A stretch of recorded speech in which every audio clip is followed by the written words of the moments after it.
No one saw it coming, not the crew, not the audience, and definitely not Oprah. Ibrahim Traoré sat across from her under the studio lights, calm and composed.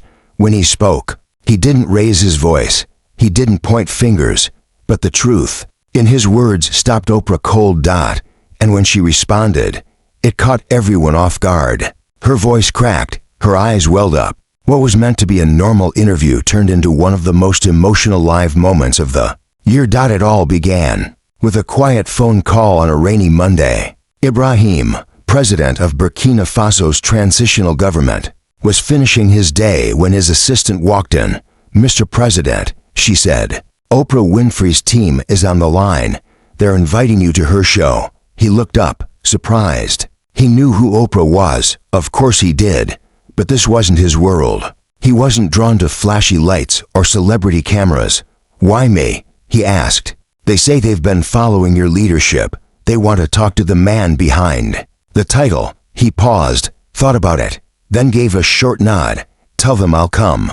By Wednesday evening, Ibrahim was sitting in the green room of Oprah's studio in Chicago. The lights outside the curtain were bright. The audience was buzzing. Backstage, Oprah walked in with her signature grace and a warm smile. "Mr. Traoré," she said, offering her hand. He stood.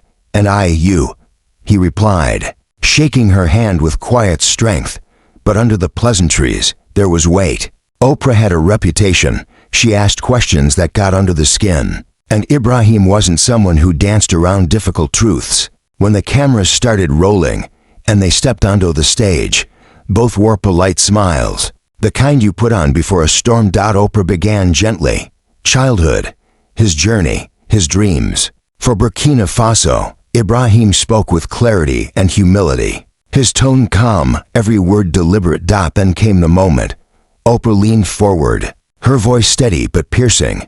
"Mr. Traoré," she said, "you speak so often about hope. But isn't it true that your country remains one of the poorest in the world, that many still suffer under your watch?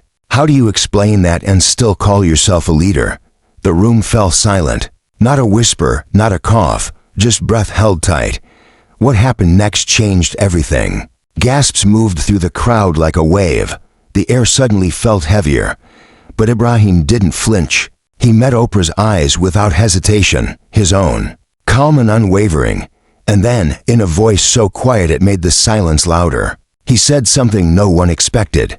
"You know," he began, "poverty isn't always what you think it is. Maybe it's time someone told you the truth." Oprah's breath caught. For a brief moment, one of the rarest in her long career, she didn't have a response. The entire room was still. Not out of respect, but out of shock. Oprah Winfrey, always composed, always in control, looked shaken, even unsure. And what Ibrahim said next would take that silence and turn it into something unforgettable. Oprah steadied herself, her voice returning just enough strength to ask, "Then tell me, Mr. Traoré, if poverty isn't what we think it is, then what is it?" Ibrahim leaned back slightly in his chair, folded his hands, and paused for a breath. "Poverty," he said softly, "isn't just about money, or food, or jobs. It's about dignity. It's when a mother feels invisible while her children go hungry. When a farmer begs the sky for rain that never comes. When a child stops dreaming because no one ever told him he mattered."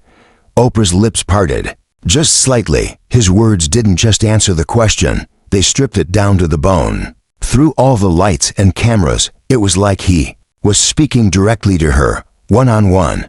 "And that's the real pain," he added. "Not empty pockets, but the feeling that the world has already decided you're worth nothing." Oprah blinked rapidly, not for the camera, not for the audience, but to stop whatever was building behind her eyes.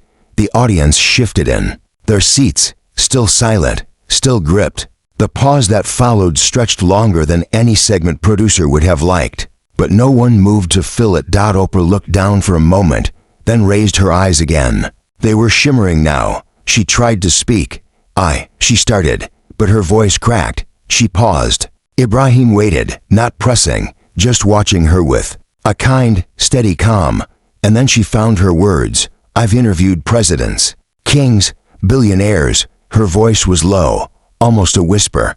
but no one has ever said it like that. And no one, Oprah said softly, has ever made me feel it like that. A quiet gasp moved through the crowd.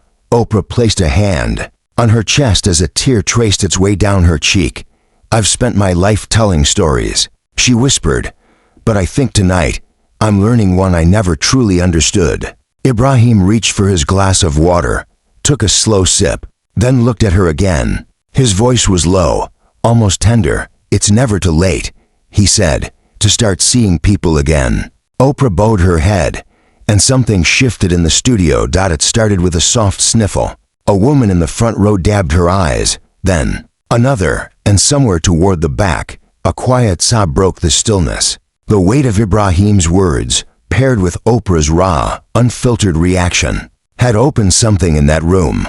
Even the camera crew, usually stone-faced professionals, were blinking fast, trying not to lose it. When Oprah lifted her head, her eyes were red, but a gentle smile had returned, soft, almost childlike. You have a gift, she said, her voice thick with emotion. You remind us what being human really means. Ibrahim shook his head slowly. No, he replied. I only remind people of what they already know. They just forgot how to say it. Applause began. Hesitant at first, then stronger, until the entire studio rose to their feet. A standing ovation. Oprah stood too, wiping her cheeks as she reached for him and pulled him into an embrace. For once, she didn't care about the cameras, or the ratings, or the next commercial break. And as the applause echoed through the studio walls, millions of people watching from their living rooms felt something stir inside them. Something quiet, something old, something most had forgotten how to feel. Hope. The cameras kept rolling. Oprah sat back down, regaining just enough composure to speak. Though her voice still carried the weight of what had just happened, she leaned forward, this time asking more gently, if you could change just one thing in the world today, what would it be? Ibrahim looked down at his hands. He stayed like that for a while. No one moved. No one breathed. Then he looked up, and there was something in his eyes, a heaviness that felt like it had been carried for generations. I would erase the feeling, he said slowly, that some lives matter less than others. The hush that fell across the studio was deeper than silence. You see, he continued, we've created systems that measure a person's worth, by money, by skin, by the passport in their pocket. But a mother in Burkina Faso crying over her starving baby, her tears are no different from a mother's tears anywhere else in the world. And yet, the world turns away from her pain, as if she was born to suffer. Oprah swallowed hard. Her eyes shimmered again, barely holding back tears. Ibrahim leaned in slightly and spoke so softly it was almost a whisper. That, he said, is the greatest violence of all, to make someone believe they're invisible. The lights in the studio suddenly felt colder, harsher, and everyone in the room felt it. By now, the entire energy had shifted. What began as a celebrity interview had become something else entirely. People were no longer just watching, they were feeling, deeply. Some clutched tissues, others simply stared, stunned, unable to look away from the man in front of them. One woman in the audience sobbed openly. Another leaned forward and murmured, barely above a whisper, he's right. My God, he's right. Oprah sat back in her chair for a moment. Then, turning to the camera, she spoke softly, not as a host, but as a human being. I think everyone watching at home feels what we're feeling here, she said. Ibrahim gave a faint, sad smile, because deep down, he said, we all know the truth. We just forget to feel it. Then he told a story. It was about a boy he met just days before flying to America. A child who ran up to him in the street and wrapped his small arms around his leg, not asking for food or money or gifts. Just one thing. He looked up at me, Ibrahim recalled, and said, please, if you leave here, don't forget. US, that was a dot, and that was everything. In the audience, several people broke down, some quietly, others openly. Oprah pressed her hand to her heart. She tried to speak. Ibrahim, she began, but the words didn't come, even before the cameras stopped rolling. The moment had already taken on a life of its own.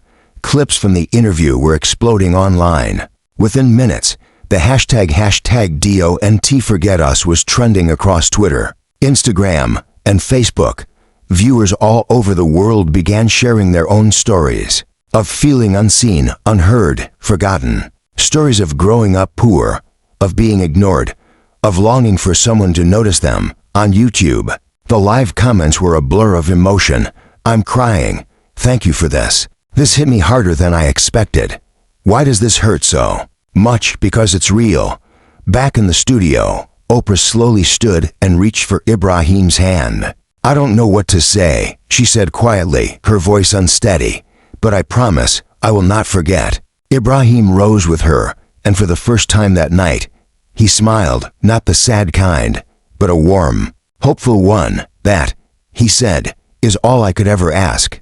They embraced gently, and somewhere in the corner of the studio, a producer, who had never once cried during a taping, turned away and wiped his eyes, because in that one moment, everyone remembered what it meant to feel human again. As the cameras cut to commercial, the studio stayed completely still, no movement, no whispers, just silence. Oprah sat frozen in her seat, the composure she had perfected over decades replaced by something unguarded, vulnerable, real. Ibrahim leaned forward slightly, his hands folded gently, his voice barely above a whisper. "You look like you carry the whole world." Oprah turned to him, blinking away whatever was rising again behind her eyes. She managed a tired smile. "I'm supposed to," she replied. Ibrahim tilted his head, watching her the way one watches a friend who's held on for too long.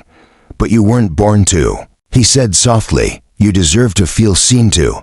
The words hit harder than she expected, not because they were loud, but because they were true. They landed somewhere deep, somewhere she didn't let people reach. And for the first time in years, she couldn't hold the tears back. The producer behind the camera began counting down quietly. 5, 4, 3. But the moment still hung in the air, delicate and unspoken, like a glass on the edge of a table, one small shake away from shattering. Oprah wiped her cheek with the back of her hand. She leaned in, her voice barely audible. How do you keep your heart open?" Ibrahim didn't pause. His answer came quickly, but not rushed, like a truth he'd known for a long time. "You can't change what you won't let yourself feel." That was it.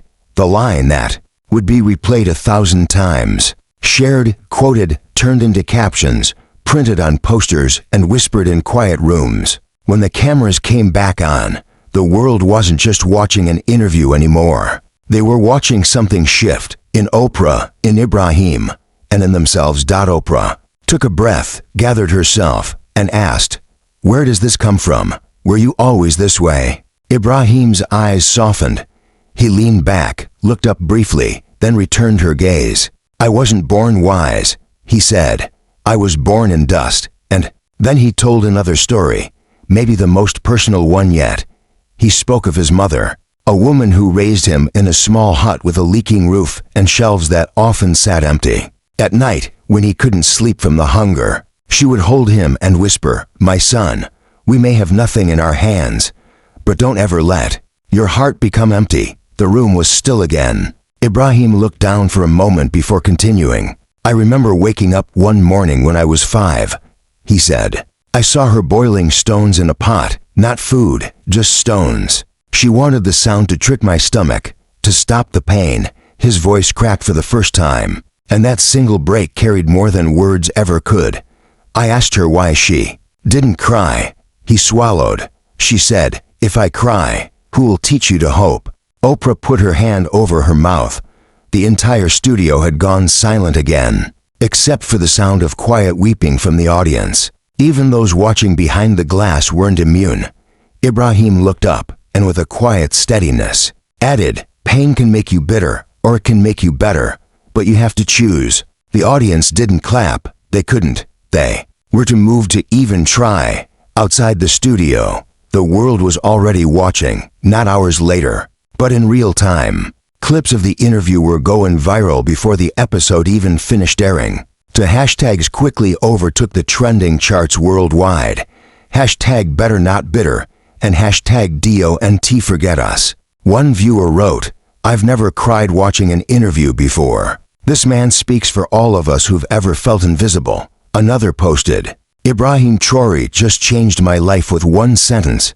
God bless him. Back in the studio, Oprah blinked away tears that kept returning, her voice soft but steady. You've given a gift tonight, Ibrahim, she said. To all of us. Ibrahim shook his head gently. The gift, he said, is that you listened.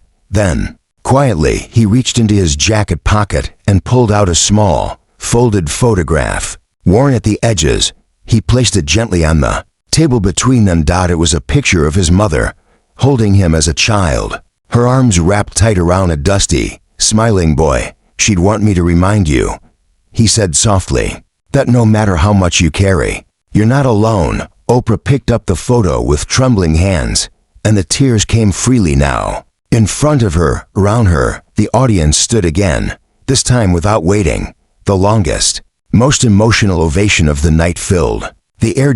And when the room finally quieted again, Oprah reached under her chair, fumbling for something hidden away. When she looked back up, her hands were shaking. I wasn't going to share this, she said, barely louder than a whisper. Ibrahim watched her gently, giving her space. She unfolded a single, creased sheet of paper, its edges yellowed from time. It's a letter, she explained, her eyes already wet again. From a young girl in Chicago's South Side. She wrote to me years ago, said she wanted to give up, said she didn't think anyone cared if she lived or not. She held the letter up carefully tonight. Ibrahim, you said everything I wish I had said to her.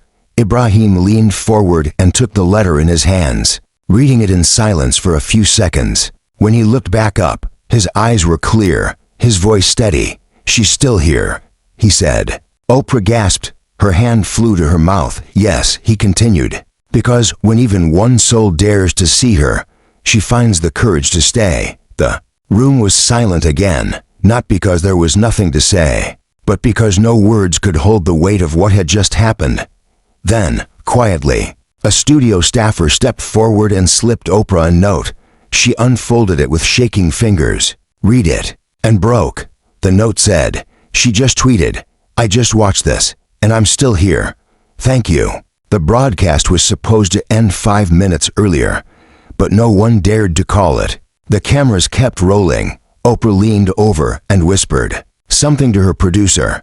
A moment later, a phone rang on the studio desk. She answered it on speaker. A shaky, trembling voice came through. Miss Winfrey, is this really Liv? Oprah glanced at Ibrahim, nodded softly, and replied, yes. Sweetheart, you're live. On the other end, the young woman sobbed. I saw you and him, and I just wanted to say thank you. I thought nobody saw me. Ibrahim's eyes shimmered, but his voice remained calm and grounded. You are seen, he said firmly, and you matter more than you will ever know. Even the camera operators, usually trained to remain expressionless, wiped at their eyes as the girl whispered one last thing. You saved me. That was it. Oprah broke down. She covered her face with both hands, shoulders trembling. The call ended with a click, and the line went silent. Ibrahim stood and gently placed a hand on her shoulder. You've been saving lives all along, he told her, softly. Tonight just reminded you why. A wave of quiet applause filled the studio, not thunderous, but powerful in its sincerity. Some audience members stood again. Others simply sat, hands over their hearts. Oprah, still crying, managed a tearful smile. You have the heart of a lion, she whispered. Finally, the interview came to a close. But no one rushed for the exits. No one wanted to leave. People stayed in their seats, not talking, not moving, just holding onto the moment like it was something sacred. Oprah stood to hug him goodbye. Her voice wavered, full of warmth and exhaustion. I thought I was here to interview you, she said, but you've taught me more in 1 hour than I've learned in years. Ibrahim smiled faintly. Not proud, just honest. Pain teaches us faster than privilege ever could, he replied, but the heart still decides what we do with it. By then, Twitter was flooded. Millions of posts, screenshots, clips, to hashtags dominated. Hashtag Lionheart, hashtag I am seen. One viewer posted, if every Leaders spoke like Ibrahim Traoré. Maybe we'd all remember we're human first. Another wrote, I've never cried this hard watching television. Bless this man. Bless Oprah for letting it happen, just before he left the stage. Ibrahim turned to face the cameras one last time. His voice was calm, certain, final. See the invisible, hear the voiceless, stand for the forgotten. That is where our humanity begins. Then the broadcast faded to black, but the world was only just beginning to feel the ripple. The studio lights dimmed. Staff moved slowly, carefully packing up equipment, as if afraid to disturb something sacred. Oprah sat quietly in her chair, staring off into the distance. She wasn't ready to leave. Ibrahim stood at the edge of the set, hands clasped in front of him, saying nothing more. Finally, Oprah rose and walked over to him. Her makeup was smudged from the tears, but she didn't try to fix it. She didn't need to. Why did you come here tonight? She asked him quietly. Really? Ibrahim looked at her, the faintest smile on his face. His eyes, full of humility, met hers. To remind people, he said quietly, that being seen is the greatest gift a human can give another. He paused for a beat, then added, you see millions, Oprah. But who sees you? Her lips trembled. Even those who seem the strongest, he said gently, are fighting to be heard. You taught the world to listen. Now, let the world listen to you too. Oprah didn't respond right away. She just stood there, overwhelmed, holding the weight of that truth. Then, finally, she whispered through tears, thank you for seeing me tonight. They embraced, no cameras on them this time. But somehow, millions still felt it. The next morning, the world felt different, not because of politics, but because of humanity. Clips from the interview flooded timelines, screens and conversations. Cafes replayed it on loop. Classrooms discussed it like it was a new kind of lesson. In Burkina Faso, thousands gathered in Ouagadougou's streets holding handmade signs. We are seen, better, not bitter. Children wore t-shirts with Ibrahim's face on them, drawn with crayons and marker. Mothers wept openly, saying they had never felt this proud of a leader. In Chicago, a group of high school students painted a mural of Oprah, holding the photograph of Ibrahim's mother. Beneath it, they wrote, hope is a choice. At home, in the quiet of her living room, Oprah sat alone watching the replay, over and over. The same words echoed in her head. See the invisible, hear the voiceless, each time. Her chest tightened. She opened her phone, typed a single private message. You changed more lives in 1 hour than most of us do in a lifetime. You changed mine. In Ouagadougou, Ibrahim read the message and smiled. By the end of the week, over 120 million people had watched the interview. Headlines called it the most moving moment of the year. But for Ibrahim, it was never about headlines. It was about hearts. That Friday afternoon, he stood quietly at a small village school. Children played soccer barefoot in the dust. One little girl ran up to him shyly. Sir, she asked, looking up. Why did you make Oprah cry? He crouched down beside her, smiling gently. Because, he said, sometimes tears are how hope finds its way back into the heart. She grinned, gave a small giggle, and ran back to her friends. And Ibrahim remained still, looking up at the sky, dust in the air, voices in the wind, feeling something rare. Peace. That night, Oprah closed her show with a final thought. We all carry unseen battles, but every now and then, someone comes along and reminds us that we are still human, still worthy of love. Thank you, Ibrahim, for reminding me. Viewers across the world wept quietly as they watched, not out of sadness, but something else, relief, recognition, the feeling of being seen. And dear viewer, if this story moved you, if it touched even the smallest corner of your heart, don't leave without letting it ripple further. Tap the like button, subscribe for more stories that matter, and in the comments, write, I am seen. Let's carry this moment forward, together.